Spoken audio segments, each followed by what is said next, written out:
दोस्तों, ये revision series शुरू करने से पहले एक अनाउंसमेंट मैं करना चाहता हूँ कि अनअकैडमी ने जो प्लस सब्सक्रिप्शन वाले स्टूडेंट्स हैं उनके लिए एक नया ऑप्शन लॉन्च किया है, रेज हैंड का। रेज हैंड के ऑप्शन में क्या होता है कि जब कभी भी आपको आपके एजुकेटर से बात करनी होती है, आप रेज हैंड का ऑप्शन पे क्लिक करते हैं, जिसकी वजह से आपके एजुकेटर आपको इनवाइट करते हैं। और जैसे आप टेलीफोन पे बात करके, फोन कॉल पे बात करके, मोबाइल पे बात करते हैं जैसे एक दूसरे से, वैसे आप बात करके अपने डाउट्स को पूछ सकते हैं और वो आपके डाउट को इमीडिएटली रिजोल्व करेंगे। अब आप मजा लीजिए अपने रिवीजन सेशन का।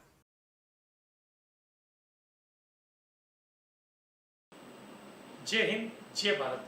दोस्तों, हमारा आज का जो टॉपिक है वो टॉपिक अभी है classification of imported and exported goods. कोई भी गुड्स अगर आप इंपोर्ट करते हैं या एक्सपोर्ट करते हैं तो उनको किस कैटेगरी में क्लासीफाई किया जाएगा वो हम यहाँ पे देखेंगे। जैसा कि हम जानते हैं कि HSN कोड होता है, किसी भी प्रोडक्ट को अगर क्लासीफाई करना होता है कि 1 डिजिट का कोड होता है, बराबर है। उस 8 डिजिट के कोड में जैसे एक छोटा सा एग्जांपल ले लेता हूँ, जैसे 1 2 3 4 5 6 7 8। मान लो ये कुछ नंबर लिखे हुए हैं कि एक कोड है, ये मान लीजिए उसमें से फर्स्ट 2 डिजिट होते हैं वो आपके चैप्टर के बारे में बताते हैं, फर्स्ट 4 डिजिट हेडिंग के बारे में बताते हैं, फर्स्ट 6 डिजिट सब हेडिंग के बारे में बताते हैं, और पूरा 8 डिजिट जो होता है वो सब हेडिंग के बारे में बताते हैं। जैसे एग्जाम्पल के लिए जो 1 और 2 ये 2 डिजिट जो है, ये डिजिट आपको बताते हैं डोमेस्टिक प्रोडक्ट। तो मतलब मान लीजिए कि एक छोटा सा एग्जाम्पल देता हूँ, कोई नोटिफिकेशन है, नोटिफिकेशन में ये आता है कि भाई प्रोडक्ट नंबर 1 2 3 4 5 6 7 8 एग्जाम्प्ट है। अब ये प्रोडक्ट का जो नंबर है ये कौन सा प्रोडक्ट है ये जानना है। मान लीजिए कि मैं शैम्पू बनाता हूँ, मुझे ये देखना कि क्या ये शैम्पू का कोड है। तो मैं क्या करूँगा, सबसे पहले चैप्टर देखता हूँ 1 2, चैप्टर नंबर 1 2, चैप्टर नंबर 1 2 मैंने देखा तो उसमें डोमेस्टिक प्रोडक्ट मतलब जो घर में यूज़ होने वाले आइटम्स वो, तो उसमें तो साबुन भी आ सकता है। तो फिर मैंने क्या किया, हेडिंग नंबर देखा 1 2 3 4, तो लिखा हुआ है सोप, साबुन। अब साबुन में कन्फ्यूजन ये कि कौन सा साबुन, नहाने का साबुन या कपड़े धोने का साबुन, मुझे ये जानना, तो मेरे को सब हेडिंग देखनी पड़ेगी 1 2 3 4 5 6।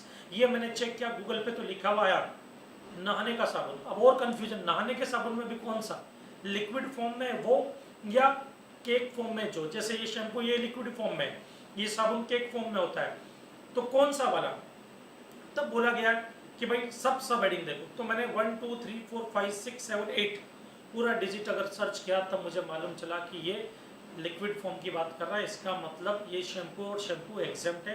तो अगर शैम्पू में इंपोर्ट करता हूँ तो उस पर GST चार्ज नहीं होगा, उस पर कस्टम ड्यूटी चार्ज नहीं होगा, उस पर कोई और ड्यूटीज़ वगैरह जो भी है वो चार्ज नहीं होगी, क्योंकि ये नोटिफिकेशन आकर के उसको सब ड्यूटी से एग्जम्प्ट कर दिया गया है। ओके, तो ये सब चीज़ों के लिए हमको क्लासिफिकेशन जानना जरूरी है। अब क्लासिफिकेशन के अंदर क्या होता है कि जनरली जहां पर जिनके चैप्टर हेडिंग ये सब दिया हुआ है तब तो कोई टेंशन नहीं है, बट कंफ्यूजन कहां पे होता है, जब कोई ऐसा प्रोडक्ट है जो एक से ज्यादा हेडिंग में कवर हो रहा है, ये हेडिंग में आप क्लासिफाई नहीं कर पा रहे, उस केस में उसको किस कैटेगरी में क्लासिफाई करेंगे, वो सब के लिए कुछ रूल्स बनाए हुए हैं। जैसे एग्जांपल के लिए ये लाल दंत मंजन मैंने इंपोर्ट किया। अब ये लाल दंत मंजन में इंपोर्ट कर रहा हूँ, मेरा मानना है कि ये मेडिसिन है, लेकिन डिपार्टमेंट का मानना है कि नहीं ये टूथ पाउडर है। मेरा मानना है कि ये मसूड़ों को मजबूत करने की दवा है, डिपार्टमेंट का मानना नहीं ये टूथ पाउडर है, इस पर टूथ पाउडर की रेट लगेगी, मैं बोलता हूँ नहीं मेडिसिन की रेट लगेगी, वो रेट कम है। कंफ्यूजन है। एक और एग्जाम्पल, ये बस ये विदाउट सीट है, पूरी बस में एक में बस के अंदर सीट नहीं लगेगी। ये जो कोच, ये कोच मैंने इंपोर्ट किया विदाउट सीट। अब यहाँ पे सीट में इंडिया में लगाऊंगा, मेरा ये मानना है कि ये सिर्फ टिन है, टिन लोहे का डिब्बा और कुछ नहीं है, बराबर। तो इस पे GST बस वाली रेट से नहीं, सॉरी इस पे कस्टम ड्यूटी बस वाली रेट से नहीं लगेगा, बट डिपार्टमेंट का कहना नहीं है बस की कैटेगरी में जाएगा, इस पे जो कस्टम ड्यूटी लगेगी वो बस वाली रेट से लगेगी। अब क्वेश्चन ये कि किस कैटेगरी में इसको क्लासिफाई करें। इससे काफ़ी सारे एग्जाम्पल मिल जाएंगे आपको डे टू डे लाइफ में। तो वो किस कैटेगरी में क्लासीफाई हुआ। ये मोबाइल फ़ोन में मेरा ये मानना है कि ये कैमरा है, ये MP3 प्लेयर है, डिपार्टमेंट का मानना नहीं ये सेल फोन है। अब ये किस कैटेगरी में क्लासीफाई होगा।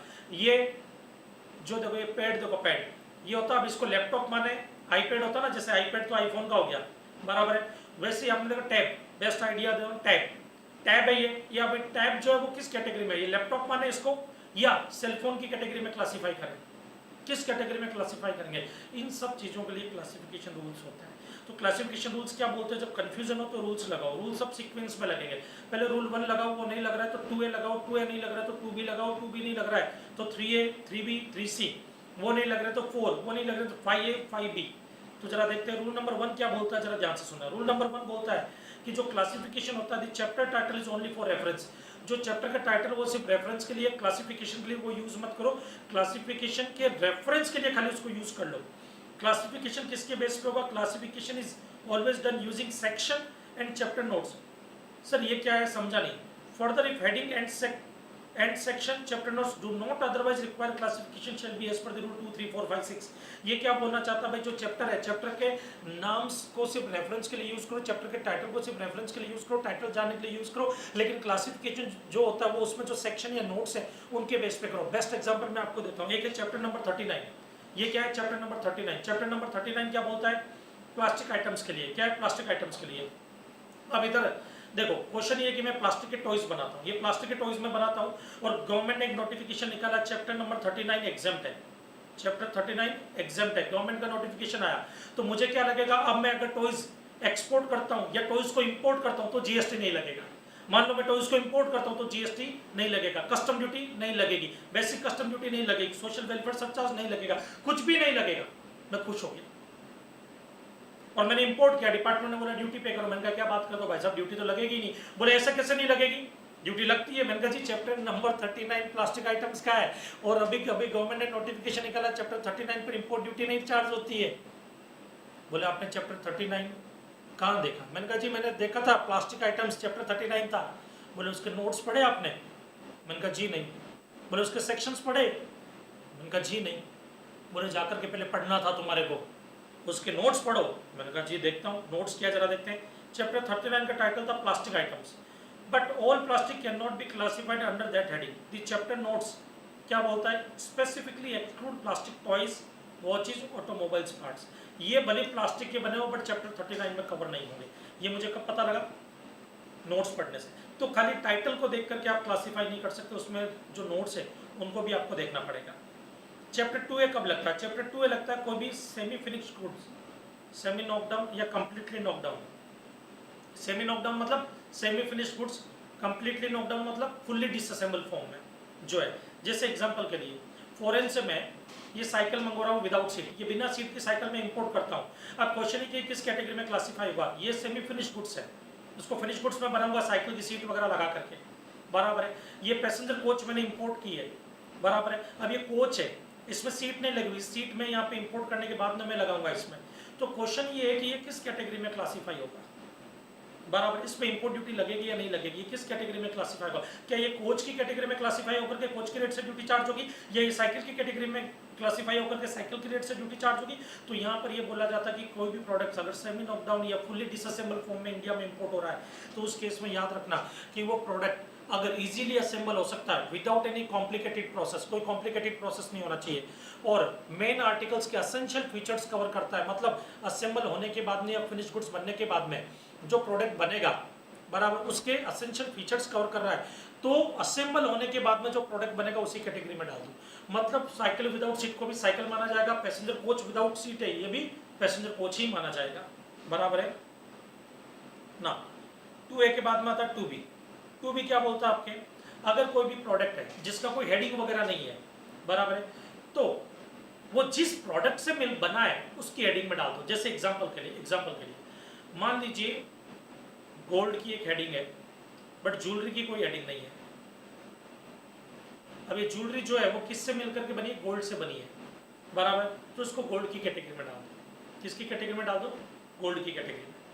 रेफरेंस टू मटेरियल या substance to include reference to mixture और combination of that material substance, any reference to goods of a given material or substance shall be taken to include a reference to goods consisting wholly or partly such material or substance। इसका मतलब जानते हो क्या है? ये कहना चाहता है कि कोई भी मटेरियल जो है उसमें उससे बनने वाले प्रोडक्ट को भी कवर कर लिया जाएगा अगर उसकी कोई अलग से कोई हेडिंग वगैरह नहीं है, कोई क्लासिफिकेशन नहीं हो पा रहा। तो एग्जांपल के लिए gold classification shall also consist of article partly made up of gold.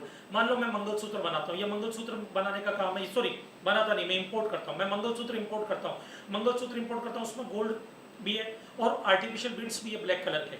अब ये आर्टिफिशियल बीड्स से गोल्ड है तो इसमें डोमिनेंसी टेस्ट भी लगता है, प्री डोमिनेंसी टेस्ट। उसके हिसाब से मेन इंपॉर्टेंट वैल्यू क्या है यहाँ पे? गोल्ड। तो और ये गोल्ड से मिलकर के बना है। अगर मंगलसूत्र का ज्वेलरी का कोई अलग से हेडिंग नहीं है तो इसको गोल्ड की कैटेगरी में क्लासीफाई कर दिया जाएगा। स्टील जो है वो स्टील विद कार्बन से बना, बट उसमें प्रीडोमिनेंसी टेस्ट में कौन सा कंपोनेंट डोमिनेट करेगा, स्टील, वो स्टील की कैटेगरी में क्लासिफाई कर दिया जाएगा। Gold with copper will be classified as gold, क्योंकि डोमिनेट क्या करेगा, गोल्ड करेगा वहां पे। Plastic bucket with iron handle, अब आयरन हैंडल सिर्फ आयरन का है, बट बाकी की बकेट तो प्लास्टिक के, तो डोमिनेंट कौन करेगा, प्लास्टिक, तो प्लास्टिक बकेट के अंदर वो क्लासिफाई हो जाएगा। ओके, अगर मान लो रूल 2B के अकॉर्डिंग क्लासिफाई नहीं हो रहा तो 3 लगाओ, 3A 3B 3C। ये क्या बोलता है जरा देखते हैं। 3A बोलता है कि भाई क्लासिफिकेशन जो है, जब कोई भी प्रोडक्ट मोर देन 1 हेडिंग में क्लासिफाई हो रहा है, एक से ज्यादा हेडिंग में जा रहा है, तो जो स्पेसिफिक हेडिंग है उसको प्रेफरेंस दिया जाए rather than general heading. Example से समझाता हूं बेटा, जैसे हेडिंग नंबर 8215 है, 8215 क्या बोलता है, स्पून्स, ये चम्मच इसमें कवर होते हैं, फोक्स कवर होते हैं, लेडल्स वो कवर होंगे, स्कीमर्स, फिश नाइव्स, ये सब 8215 में कवर होंगे, बराबर है। एक हेडिंग नंबर है 7323, इसमें क्या कवर है, टेबल, किचन और other house hold articles, iron और स्टील्स के बने हुए वो। अब इधर देखना, मैं इंपोर्ट करता हूँ स्टील का बना हुआ स्पून, ये स्टील का बना हुआ स्पून है, ये मैं इंपोर्ट करता हूँ। अब ये स्पून की कैटेगरी में भी जा रहा है,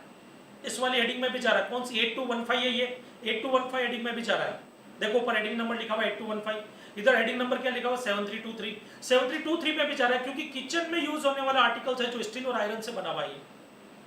तो क्वेश्चन ये कि जो स्टील का है स्पून मैं अगर इंपोर्ट कर रहा हूं तो ये किस कैटेगरी में क्लासिफाई होगा, तो इसकी जनरल हेडिंग क्या है, ये स्पेसिफिक हेडिंग क्या है, ये क्योंकि इसमें स्पून लिखा हुआ है, तो ये स्पेसिफिक हेडिंग में क्लासिफाई हो जाएगा।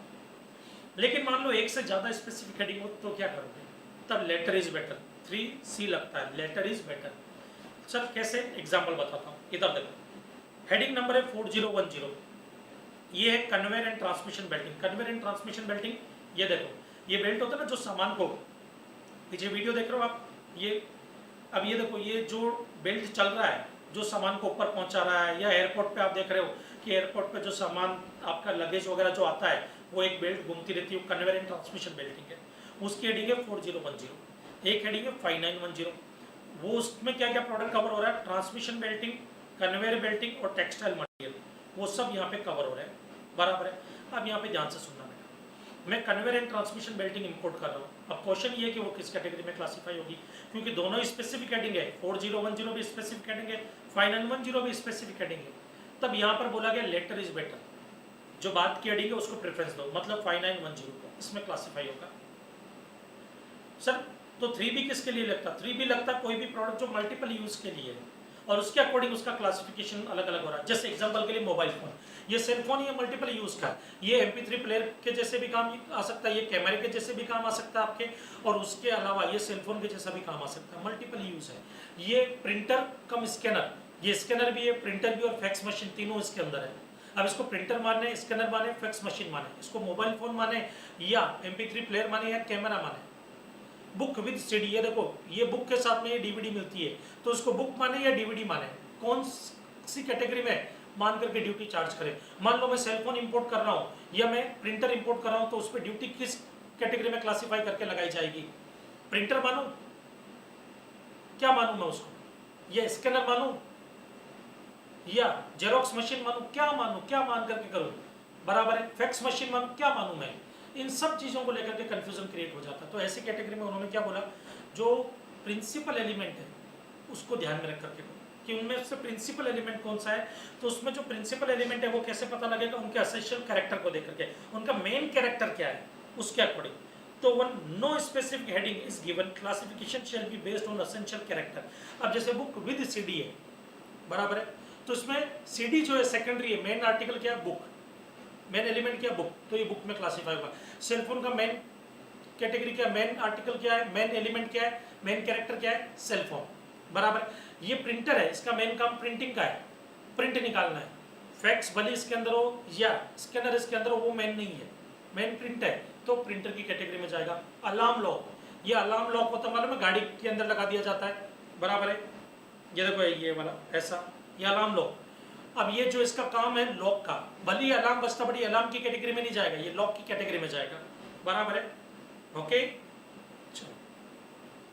नेक्स्ट आता है रूल 4। रूल 4 है अकिन गुड्स। अकिन गुड्स का मतलब होता है कि जब ऊपर जो भी रूल्स अभी हमने डिस्कस किए उसमें से किसी भी कैटेगरी में कोई क्लासिफिकेशन नहीं हो रहा है, कोई ऐसा प्रोडक्ट है जो कमर्शियल पर्पस के लिए इंपोर्ट किया जा रहा है और उसकी कोई भी हेडिंग नहीं है, कोई भी हेडिंग नहीं है उसकी, तो वो जिससे ज़्यादा मिलता जुलता उस कैटेगरी में क्लासीफाई कर दो। अकिन गुड्स मतलब most closely resembling product, most closely resembling goods, उसकी कैटेगरी में डाल दो। एग्जाम्पल के लिए ब्लाइंड्स, ये ब्लाइंड्स में इंपोर्ट कर रहा हूँ। ब्लाइंड्स जानते हो क्या होता है बेटा, बराबर है, ये ब्लाइंड्स में इंपोर्ट करता हूँ। ओके, ब्लाइंड्स जो पर्दा होता है ना, जो डोरी का पर्दा होता है, डोरी खींचते तो पर्दा ऊपर हो जाता है, नीचे हो जाता है, उसको बोलते हैं ब्लाइंड्स बेटा, बराबर है।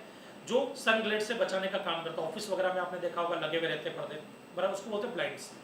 अब इधर देखना, ये ब्लाइंड्स में इंपोर्ट करता हूँ, ये ब्लाइंड्स की कैटेगरी में जाएगा, ब्लाइंड्स की हेडिंग है, कोई दिक्कत नहीं। एक मेरा दोस्त है, ये प्लास्टिक फिल्म इंपोर्ट करा, प्लास्टिक फिल्म जो कांच की विंडो पे लगाई जाती है ना सन ग्लेड से बचने के लिए, इस प्लास्टिक फिल्म की कोई हेडिंग नहीं है। अब क्वेश्चन ये कि ये किस में डालें, तो यहाँ पे डिपार्टमेंट ने क्या बोला कि इसको किस कैटेगरी में क्लासीफाई किया जाएगा जिससे ये सबसे ज्यादा मिलती जुलती है।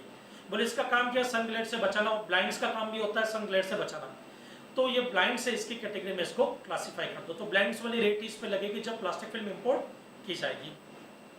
Plastic film used to remove the glare of the sunlight pasted on car glass windows classified under blind builders shutter blinds including Venetian blinds, even though this is not a blind builders but is most akin to plastic blinds. Okay, ये जो भी example दे रहा हूँ सब इस book में लिखे हुए बेटा आपके। नेक्स्ट है rule 5, classification of packing material. Packing material 2 types के होते हैं, एक होता है स्पेसिफिक शेप एंड साइज का पैकिंग मटेरियल, जैसे स्पेक्स का ये बॉक्स। अभी स्पेक्स का जो बॉक्स, इसमें स्पेक्स ही आ सकता है, कोई और चीज नहीं डालोगे। गिटार का बॉक्स, ज्वेलरी बॉक्स, ये सब स्पेसिफिक शेप एंड साइज के होते हैं। ज्योमेट्री इंस्ट्रूमेंट बॉक्स, इनके शेप बने हुए हैं, उसमें उसी प्रोडक्ट को डाला जाएगा जिसके लिए इनको बनाया गया है। तो अब इधर ध्यान से सुनना, इनको किस कैटेगरी में क्लासिफाई किया जाएगा। मान लो कि ये मैं इंपोर्ट कर रहा हूँ, तो याद रखना ये किस कैटेगरी में क्लासिफाई होगा, जिस प्रोडक्ट के लिए इनको बनाया गया ये उसी कैटेगरी में क्लासिफाई होगा, बराबर। ज्वेलरी बॉक्स ज्वेलरी की कैटेगरी में, geometry instrument box geometry instrument की कैटेगरी में, स्पेक्स का बॉक्स स्पेक्स की कैटेगरी में, उसमें क्लासिफाई होगा। लेकिन अगर कोई जनरल पर्पस का बॉक्स है, बराबर, पैकिंग मटेरियल, जैसे कंटेनर, ये बड़ा सा कंटेनर है, ये भी एक पैकिंग मटेरियल है, बट ये जनरल पर्पस के लिए यूज होता है। तो जनरल पर्पस का जो ये पैकिंग मटेरियल है, ये किस कैटेगरी में क्लासिफाई होगा, तो बोले जिस इसके लिए कोई स्पेसिफिक पर्पस के लिए तो ये है नहीं, बोले इसको जनरल प्रोविजन लगाओ, ये अपनी खुद की कैटेगरी में क्लासिफाई होगा रेस्पेक्टिव हेडिंग के अंदर। तो जो जनरल यूज के होते हैं पैकिंग मटेरियल, वो किस में जाते हैं, such material is classifiable under the respective heading. और बाकी के ये जिस पर्पस के लिए स्पेसिफिक साइज और शेप के होते हैं, जिस पर्पस के लिए या जिस प्रोडक्ट के लिए इनको बनाया गया उसी प्रोडक्ट की कैटेगरी में जाएंगे ना। बट याद रखना, note, durable container capable repetitive use should be classified separately. इसका मतलब क्या होता है, कोई ऐसा पैकिंग मटेरियल जो रिपीटेटिवली यूज होगा, बराबर है, तो रिपीटेटिव यूज होगा अगर उसका, तो फिर वो अपने खुद की हेडिंग में जाएगा। एग्जाम्पल के लिए गैस सिलेंडर, ये गैस सिलेंडर दिख रहा है, ये भी स्पेसिफिक शेप एंड साइज का सिर्फ गैस के लिए बनाया गया है, बट ये गैस की कैटेगरी में नहीं जाएगा। क्यों, क्योंकि ये बार बार खाली होने के बाद रिफिल होता है, तो ये रिपीटेटिव यूज होता है। तो जो आपके रिपीटेटिव यूज के काम का है उसको किस कैटेगरी में डाला जाएगा, खुद की कैटेगरी में रेस्पेक्टिव हेडिंग में क्लासिफाई होगा ये। ओके, नेक्स्ट है रूल 6। रूल 6 है डिटर्मिनेशन ऑफ सब heading. Rule number 1 to 5 shall apply म्यूटेटिस mutandis, मतलब जो रूल नंबर 1 to 5 आपने पढ़ा वो एज इट इज एप्लीकेबल होंगे, वहां पे आपको अपना दिमाग नहीं लगाना, जो प्रोविजन बोल रहा है उसी के अकॉर्डिंग आपको क्लासिफाई करना है। नेक्स्ट इसके अंदर अभी भी एक चीज आती है, मार्केट पार्लेंस थ्योरी। सर ये मार्केट पार्लेंस थ्योरी क्या होता है मैं बताता हूँ बेटा। अभी भी कई चीजें हैं जो इन रूल्स में क्लासिफाई नहीं हो पाती है, तो देखा जाता है कि मार्केट में जनरली उनको किस नाम से जाना जाता है उसी कैटेगरी में क्लासिफाई कर देंगे। एग्जांपल के लिए लाल दंत मंजन में इंपोर्ट करता हूँ, अभी तक जो भी रूल्स पढ़े उनमें कहीं पे भी नहीं आ रहा, तो लाल दंत मंजन को किस कैटेगरी में क्लासिफाई करेंगे, तो बोले मार्केट पार्लेंस थ्योरी लगा दो। मार्केट पार्लेंस थ्योरी मतलब मार्केट में जनरली इसको किस नाम से जाना जाता है, इसको मेडिसिन मानते हैं या टूथ पाउडर, इसको टूथ पाउडर मानते हैं, टूथ पाउडर की कैटेगरी में क्लासिफाई होगा। समझ में आया बेटा, कोई डाउट आपका ना। Classification parts and accessories, parts and accessories को किस कैटेगरी में क्लासिफाई करेंगे, तो देखो पार्ट्स क्या होता है, एक्सेसरीज क्या होता है, दोनों का डिफरेंस समझना। पार्ट्स वो होता है जिसके बिना कोई भी प्रोडक्ट फंक्शन नहीं कर सकता। जैसे एग्जांपल के लिए ये इलेक्ट्रिक फैन दिख रहा है, इसमें वायर लगा हुआ है, ये टेबल फैन वायर लगा हुआ है, ये वायर इसका पार्ट है, वायर हटा दो ये फैन नहीं चल सकता है, तो ये पार्ट हो गया वायर, बराबर है ना। ये कंडेंसर दिख रहा है, कंडेंसर जिसको कैपेसिटर बोलते हैं, ये कैपेसिटर जो होता है फैन में लगाया जाता है, ये निकाल दो फैन तब भी नहीं चलेगा, दोनों के दोनों पार्ट है। मतलब पार्ट वो प्रोडक्ट होता है जिसको अगर आप हटा देंगे तो वो प्रोडक्ट फंक्शन नहीं करेगा, बराबर। जैसे कार के लिए इंजन पार्ट है, टायर पार्ट है, निकाल दो कार नहीं चलेगी, बराबर है। एक्सेसरीज क्या होती है, जो सिर्फ कंफर्ट के लिए होती है। जैसे कार में एसी, एसी कार में लगाया वो एक्सेसरीज है, एसी नहीं भी होगा तब भी कार चल सकती है। Stereo system, stereo system car में लगा हुआ है, एक्सेसरीज है, बराबर है वो। अब इधर देखना बेटा, पार्ट्स और एक्सेसरीज को किस कैटेगरी में डालेंगे। पहले हम पार्ट की बात करते हैं। पार्ट में एक होता है स्पेसिफिक यूज का पार्ट, जो किसी पर्टिकुलर पर्पस के लिए यूज होगा। जैसे ये कंडेंसर, ये फैन के लिए यूज होता है और कहीं यूज नहीं होता, तो ये फैन की कैटेगरी में क्लासीफाई होगा। दूसरा होता है जनरल यूज का पार्ट। जनरल यूज, ये वायर, ये टेबल फैन का जो वायर है ये जनरल यूज के लिए। ये वायर अगर यहाँ से निकाल करके मैं आयरन में लगाऊं तो आयरन के लिए यूज हो जाएगा, कहीं और यूज करना चाहूँ तो कहीं और भी यूज कर सकता हूँ निकाल करके। ये जनरल पर्पस का, ये अपनी खुद की हेडिंग में जाता है बेटा, जो जनरल यूज के लिए होता है, बराबर है। Classified under their respective heading. Accessories, accessories भी दो तरह की, फिटेड नॉट फिटेड। एग्जांपल से समझना, जैसे एग्जांपल के लिए ये कुछ स्टीरियो सिस्टम है कार में लगाने के लिए मैंने इंपोर्ट किए, अब ये कहीं पे फिट किए हुए नहीं है, तो जब इन स्टीरियो सिस्टम को मैं इंपोर्ट कर रहा हूँ ये नॉट फिटेड की कैटेगरी में आएगा। तो इस केस में क्या होगा, यहाँ पर ये नॉट फिटेड है तो इस कैटेगरी में यहाँ पे क्या किया जाएगा, नॉट फिटेड की कैटेगरी में इसको मारा जाएगा और नॉट फिटेड की कैटेगरी में इसको डाल दिया जाएगा। और जैसे ये नॉट फिटेड की कैटेगरी में चला गया यहाँ पर, बराबर है, तो ये अपनी रेस्पेक्टिव हेडिंग में जाएगा। जब मैं इंपोर्ट करूंगा तो इस पे स्टीरियो सिस्टम के रेट से ड्यूटी चार्ज होगी।